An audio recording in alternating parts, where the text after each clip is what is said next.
wabarakatuh. Sebelumnya perkenalkan, nama saya Taufikur Rahman.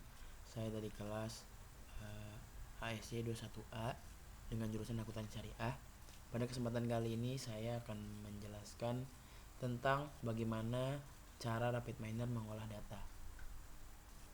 Pertama, kita harus menyiapkan aplikasi terlebih dahulu, yakni RapidMiner.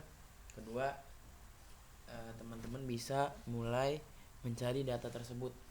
Itu bisa di Kaggle ataupun dari web manapun. Saya mencari data ini di Kaggle. Data yang saya cari adalah Indonesia Salary dari tahun 1997 sampai dengan tahun 2022. Nah, setelah itu teman-teman bisa import datanya ke RapidMiner, lalu masukkan datanya, drop datanya ke blank process teman-teman. Jadi ini data saya, Indonesia Salary by Region 1997.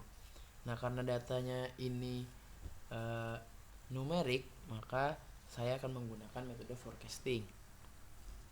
Maka yang teman-teman harus lakukan, pertama teman-teman harus cari split data. Teman-teman bisa buka di operator, cari split data, langsung drop saja.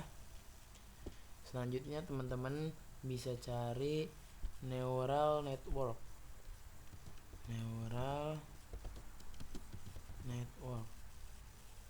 Itu teman-teman bisa cari.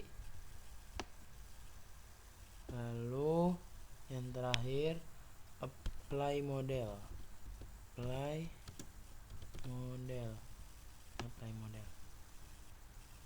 Nah, keempat fitur ini memiliki fungsi masing-masing teman-teman. Pertama, split data. Jadi split data ini berfungsi untuk membagi dataset menjadi beberapa bagian. Biasanya untuk keperluan pelatihan, training, dan pengujian testing. Berikut adalah beberapa kegunaan utama dari fitur ini. Jadi yang pertama itu membagi dua, yakni training set dan testing set. Jadi datanya akan dibagi dua, yang satu untuk melatih model, satu lagi untuk menguji performa model setelah pelatihan. Nah, jadi itu fungsi split data teman-teman. Jadi teman-teman bisa lanjut sambungan ke split data. Nah, split datanya ini bisa dipencet dan teman-teman bisa ngisi kira-kira mau berapa persen untuk proporsinya. Misalnya 70% untuk pelatihan dan 30% untuk pengujian. Sesuai dengan kebutuhan analisis teman-teman. Kita coba pakai di sini untuk 70 dan 30. Bikin 70 dan 30. Nah, setelah itu teman-teman bisa sambungkan ini ke neural network. Nah, neural network ini digunakan untuk membangun atau melatih dan menerapkan model jaringan saraf tiruan yang dapat digunakan untuk berbagai tugas pemodelan data seperti klasifikasi, regresi, dan peramalan. Jadi teman-teman ini disambungin ke neural network. Selanjutnya disambungkan juga dia ke play model. Nah, fungsinya play model adalah menerapkan model yang telah dilatih pada data baru atau data yang berbeda dari data pelatihan. Jadi kan di split data dan neural network ini dilatih datanya, maka diterapkan di play model. Nah, ini penyambungannya ke nomor 2-nya play model. Nomor 1-nya disambungkan ke nomor 1. Nomor 1 neural network disambungkan ke nomor 1 apply model. Lalu disambungkan yang terakhir apply model disambungkan ke ini. Lalu di run teman-teman. Maka ada hasilnya. Nah, ini hasil dari data-data yang barusan kita olah. Maka dia ada kredit tentang gaji teman-teman. Jadi teman-teman bisa lihat perbandingannya di sini. Misalkan di provinsi Maluku, dia gajinya itu pada tahun 1998 ada sekitar 156.500. Sementara prediksinya itu ada di 176.950 sekian. Nah, itu sangat lumayan jauh ya teman-teman.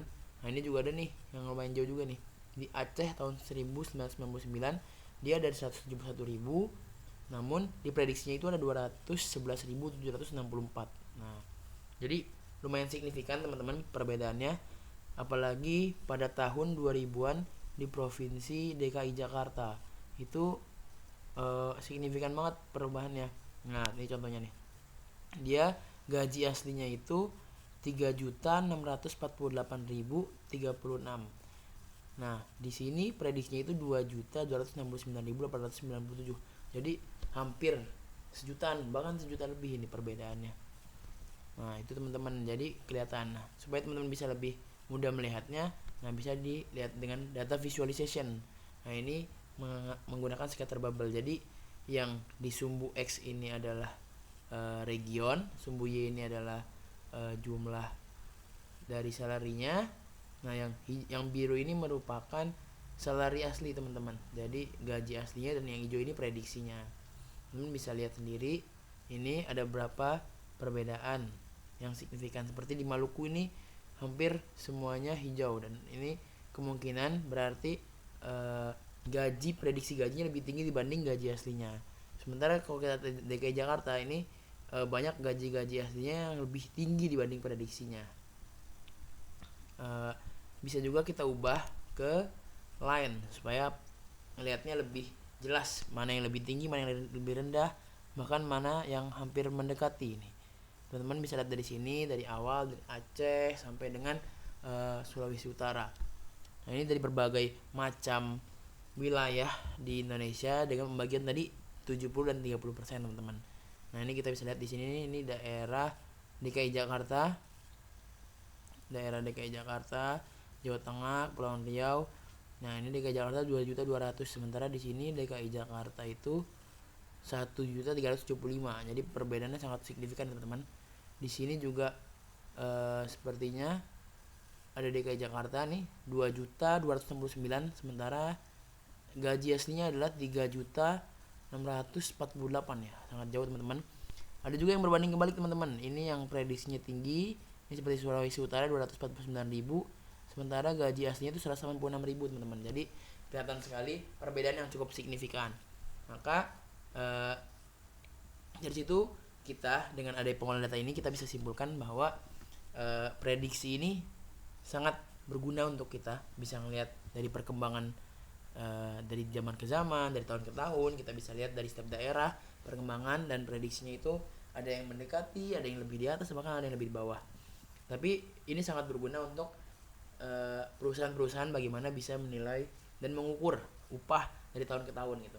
Karena setiap tahun pasti memiliki faktor kenapa dia bisa naik, kenapa bisa turun. Seperti tahun 1998 itu rata-rata memiliki penurunan karena waktu itu Indonesia sedang ada gejala waktu itu Orde Baru. Nah, itu lumayan chaos karena masa reformasi juga. Nah, itu lumayan nilai dolar lumayan langsung melambung dibanding rupiah, maka di situ juga gaji-gaji lumayan tidak signifikan naiknya. Namun sudah makin ke belakang, maka kenaikan nilai gaji semakin tinggi.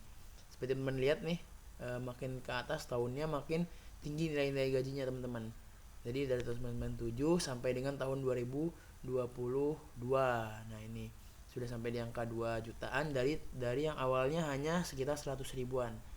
Maka teman-teman bisa ngelihat dengan adanya rapid miner ini kita bisa melihat gambaran seluruhnya data-data tersebut, bagaimana data-data ini diolah, terus juga data-data ini dibentuk sedemikian rupa sehingga bisa membuat perusahaan atau pihak manapun menilai atau mengukur berapa jumlah gaji yang harus diberikan pada karyawan dari tahun ke tahunnya gitu.